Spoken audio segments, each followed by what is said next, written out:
Channel پہ آئے ہوئے تمام معزز خواتین اور حضرات کی خدمت میں السلام علیکم۔ آج 26 رجب ہے، اس کے بعد آ جائے گا شعبان اور پھر آ جائے گا رمضان، اور یکم رمضان کو تمام بینکس میں اور جتنے مالیاتی ادارے ہیں ان میں زکوٰۃ کی کٹوتی ہوتی ہے۔ تو بہت سے کمنٹس آئے تھے زکوٰۃ کے بارے میں، تو آج اس کے جوابات دے رہا ہوں۔ شروع کرتے ہیں ضیاء خان صاحب کے کمنٹ سے۔ انہوں نے کہا تھا کہ جی لاسٹ ڈیٹ سے پہلے ایک ریمائنڈر ضرور دے دیں کہ کب ڈکلیریشن جمع کروانا ہے۔ اس سلسلے میں عرض یہ ہے کہ 28 رجب 9 فروری جمعے کا دن آخری تاریخ ہے ڈکلیریشن جمع کروانے کی، کیونکہ 29 رجب کو بھی کیونکہ ہفتہ ہوگا، چھٹی ہوگی، اس لیے وہ آپ جمع نہیں کروا سکیں گے۔ تو 28 رجب 9 فروری جمعہ کے دن لاسٹ ڈیٹ ہے ڈکلیریشن جمع کروانے کی، یہ آپ جمع کروا دیں۔ یہ ہوتا یہ ہے کہ رمضان سے 30 دن پہلے جمع کروانا ہوتا ہے، یعنی شعبان کا مہینے سے پہلے ہی آپ نے جمع کروانا ہے۔ پھر ایک کمنٹ ہے عامر راشد صاحب کا، وہ یہ کہتے ہیں کہ میں نے 2 سیونگز اکاؤنٹ ہیں میرے NSE میں، ایک جو ہے ریگولر اور دوسرا سیسا، یعنی کہ انہوں نے ایک کھولا ہوگا سیونگز اکاؤنٹ اور ایک سیسا۔ تو پوچھتے ہیں کہ جی کیا یہ ڈکلیریشن مجھے الگ الگ جمع کروانے ہوں گے؟ پھر دوسری بات انہوں نے یہ پوچھی ہے کہ کیا اصل جمع کروانا ہوگا یا فوٹو کاپی؟ پھر تیسری بات انہوں نے یہ پوچھی ہے کہ کیا نیشنل سیونگز والے کوئی اس کی ریسیونگ وغیرہ دیں گے؟ اسی طرح کا ایک اور کمنٹ ہے فرض جبین صاحبہ کا، وہ انہوں نے پوچھا ہے کہ اوریجنل سبمٹ کرنا ہے یا فوٹو کاپی؟ دیکھیں آپ نے ایک سیسا کھولا ہے اور ایک سیونگز اکاؤنٹ، تو دونوں کا ڈکلیریشن ایک ہی ہوگا، اس کے لیے الگ الگ جمع کروانے کی ضرورت نہیں ہے۔ اور جو فوٹو کاپی کی بات ہے کہ فوٹو کاپی بھی استعمال ہو سکتی ہے، لیکن فوٹو کاپی آپ دیں گے تو اٹیسٹڈ دیں گے، لیکن اکثر دیکھا یہ گیا ہے کہ نیشنل سیونگز میں فوٹو کاپی لیتے نہیں ہیں، وہ اوریجنل لیتے ہیں، کیونکہ اس سے بھی تھوڑے سے کچھ مسائل آئے تھے فوٹو کاپیز میں، اس وجہ سے اصل لیتے ہیں۔ آپ نے فوٹو کاپی کروا کے لے کے جانی ہے، اس فوٹو کاپی پہ وہ اپنی اسٹیمپ لگا کے آپ کو ریسیونگ دے دیں گے، تو اس پر ڈائری نمبر لکھا ہوگا، وہ ڈائری نمبر آپ نے احتیاط سے رکھنا ہے تاکہ آپ کو آئندہ اگر زکوٰۃ کٹ بھی جاتی ہے تو وہ اس کے کام آتا ہے۔ وارث علی صاحب کا سوال ہے، وہ کہتے ہیں کہ جی میں نے 10 سال سے زکوٰۃ ڈکلیریشن جمع کروایا ہوا ہے۔ پھر وہ کہتے ہیں کہ والدہ کا اکاؤنٹ تھا اور اس میں زکوٰۃ کٹ گئی تھی پچھلی دفعہ بھی، حالانکہ میں نے ڈکلیریشن جمع کروایا تھا۔ لیکن اس میں یہ ہوتا یہ ہے کہ یہ جو میں نے ابھی بات کی نا کہ آپ ریسیونگ لیں گے اور ریسیونگ کی فوٹو کاپی سنبھال کے رکھیں، اس میں ڈکلیریشن نمبر ہوگا، تو آپ کی اگر زکوٰۃ کٹ جاتی ہے آپ فوراً جائیں اور انہیں بتائیں کہ جی یہ میرا زکوٰۃ کا نمبر ہے، تو مجھے زکوٰۃ کیوں کٹی ہے اسے واپس کی جائے۔ تو وہ زکوٰۃ کے لیے آپ کو ایک فارم دیں گے ریفنڈ کے لیے، وہ فارم بھر کے آپ دے دیں گے اور زکوٰۃ آپ کی واپس آپ کے اکاؤنٹ میں آ جائے گی۔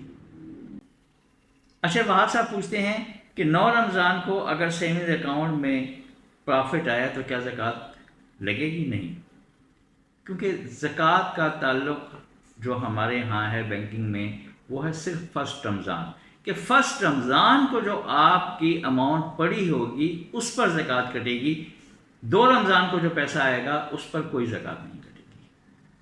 ظفر جاوید صاحب پوچھتے ہیں میں نے 2 سال پہلے اسپیشل سیونگ سرٹیفکیٹس خریدے تھے، اس وقت میں نے ڈکلیریشن دیا ہوا تھا، اب PDA کا پرافٹ سیونگز اکاؤنٹ میں آتا ہے تو اس کے لیے ڈکلیریشن ویلڈ ہوگا یا نیا دینا ہوگا؟ بالکل اس کے لیے وہ ویلڈ ہے، لیکن کرنا آپ کو یہ ہوگا کہ آپ نے جا کر وہاں پر آپ کے پاس ڈائری نمبر ہوگا، وہ انہیں بتانا ہے کہ جی یہ میرے اس اکاؤنٹ کے لیے بھی جو ہے اس کا اندراج کر دیا جائے تاکہ زکوٰۃ نہ کٹے۔ ایک آئیڈیا FAQ کی وہ کہتے ہیں کہ اگر ایک دفعہ نام اور CINC نمبر کے ساتھ زکوٰۃ ایفیڈیوٹ CZ50 نیشنل سیونگز میں جمع کروا دیں اور پھر اس کے بعد نیا اکاؤنٹ کھولیں تو کیا دوبارہ زکوٰۃ ایگزیمپشن سرٹیفکیٹ جمع کروانا ہوگا؟ پہلے تو یہ تھا کہ پہلے تو سب مینول چل رہا تھا، اگر آپ کا مینول کے دور کا ہے تو پھر تو آپ کو جا کر ڈکلیریشن کا ڈائری نمبر انہیں شو کروانا پڑے گا، بتانا پڑے گا کہ یہ میں نے ڈکلیریشن جمع کروایا تھا، اب اس میرے نئے اکاؤنٹ میں بھی یہ ڈائری نمبر انٹر کر دیں تاکہ میری زکوٰۃ نہ کٹے، پھر تو ٹھیک ہے۔ اور اگر ابھی آپ نے حال ہی میں کمپیوٹرائزیشن کے بعد کروایا ہے پھر تو اس میں وہ آٹومیٹیکلی اٹھا لے گا، پھر کوئی ضرورت نہیں ہوگی۔ عمران صاحب پوچھتے ہیں کہ رمضان سے اگر 1-2 روز پیسے نکلوا لیے جائیں یا 2-3 روزے کے بعد جمع کروا دیے جائیں تو کیا اس پر زکوٰۃ کٹے گی؟ تو اس کا وہی جواب ہے کہ آپ کا یکم رمضان کو جب بیلنس ختم ہو گیا تو پھر کوئی زکوٰۃ نہیں کٹے گی، چاہے آپ 2 رکعت دوسرے روزے کو جمع کروائیں، تیسرے روزے کو جمع کروائیں، آپ بغیر زکوٰۃ پھر نہیں آئے گی۔ وجاہت حسین شاہ صاحب پوچھتے ہیں کہ اکاؤنٹ میں زکوٰۃ کی کیا لمٹ ہے؟ اسی طرح عبدالسلام صاحب نے یہ کہا تھا کہ ہمیں گورنمنٹ کا نصاب جو ہے، نصاب اس سال کا وہ بھی بتا دیں۔ تو اس سال کا نصاب تو ابھی آیا نہیں ہے، اس سال کا نصاب رمضان سے پہلے، یہ تو شعبان کے مہینے میں ہی آئے گا، وہ جیسے ہی آتا ہے انشاءاللہ وہ آپ کو بتا دوں گا۔ اور جو البتہ پچھلے سال کا جو نصاب تھا، پچھلے سال کا نصاب تھا 1,03,159 روپے، یعنی 1,03,159، یہ پچھلے سال کا تھا۔ اب جیسے ہی اناؤنس ہوتا ہے انشاءاللہ وہ آپ کو بتا دوں گا۔ اور جو یہ پوچھا ہے نا کہ جی اماؤنٹ کی لمٹ اکاؤنٹ میں، دیکھیں اکاؤنٹ سیونگز اکاؤنٹ میں تو لمٹ آ جائے گی، لیکن آپ کا اگر اسپیشل سیونگز اکاؤنٹ ہے یا آپ کا سیتا ہے، جو اکاؤنٹس ہیں ان اکاؤنٹس میں کوئی لمٹ نہیں ہے۔ ان اکاؤنٹس میں آپ کا اگر 1,000 روپے ہے تو اس پر بھی زکوٰۃ کٹے گی۔ صرف سیونگز اکاؤنٹ کے لیے لمٹ آتی ہے، باقی کے لیے لمٹ نہیں ہے۔ محمد عدنان صاحب پوچھتے ہیں کہ کیا بہبود والوں کی سیونگز اکاؤنٹ میں زکوٰۃ کٹے گی؟ اور اس کے علاوہ محمد زبیر صاحب پوچھتے ہیں کہ بہبود کے لیے سیونگز اکاؤنٹ کھولا تھا، اس کے لیے CZ50 جمع کروا دیا تھا، اب بہبود نے اور انویسٹمنٹ کی ہے تو کیا اس کے لیے الگ سے جمع کروانا ہوگا؟ تو ڈکلیریشن زکوٰۃ کا صرف ایک دفعہ جمع کروانا ہے، باقی آپ کو بار بار جمع کروانے کی ضرورت نہیں ہے، جو آپ نے دے دیا بس وہی کافی ہے۔ اور عدنان صاحب دیکھیں، بہبود کے لیے نہیں ہے ضروری، لیکن سیونگز اکاؤنٹ کے لیے ضروری ہے، چونکہ پرافٹ جا رہا ہے سیونگز اکاؤنٹ میں تو وہاں پر زکوٰۃ کٹے گی، اس لیے بہبود والوں کو بھی اس لیے ڈکلیریشن دینا اس لیے ان کے لیے ضروری ہے۔